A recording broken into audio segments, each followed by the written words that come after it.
Doctor ortho, अब दर्द भी घुटने टेकेगा।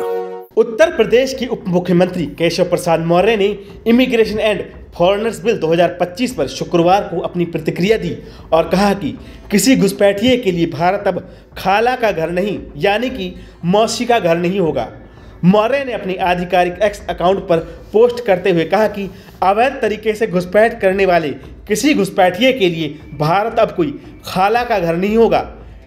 यशस्वी प्रधानमंत्री श्री नरेंद्र मोदी जी के कुशल नेतृत्व में नए भारत की नई इमिग्रेशन नीति ने अंग्रेजों के जमाने के इमिग्रेशन संबंधी कानून का चौला उतार दिया। नए भारत की नई इमिग्रेशन नीति देश के लिए गौरव की बात है। माननीय श्री अमित शाह जी इसे अंजाम तक पहुंचाने के लिए बधाई के पात्र हैं। राष्ट्र की सुरक्षा के लिए बहुत ज़रूरी है। घुसपैठ कराने वाले विपक्षी दल इस नई नीति से हक्का बक्का रह गए हैं।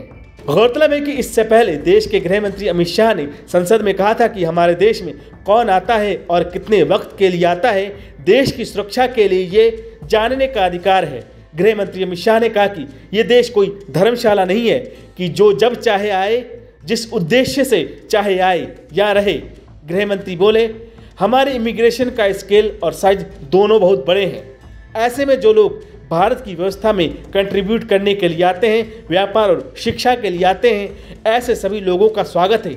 लेकिन चाहे रोहिंग्या हो या बांग्लादेशी हो, अगर यहाँ अशांति फैलाने के लिए आते हैं तो ऐसे लोगों के साथ बड़ी कठोरता के साथ उनके साथ व्यवहार होगा। डॉक्टर ऑर्थो, अब दर्द भी घुटने टेकेगा।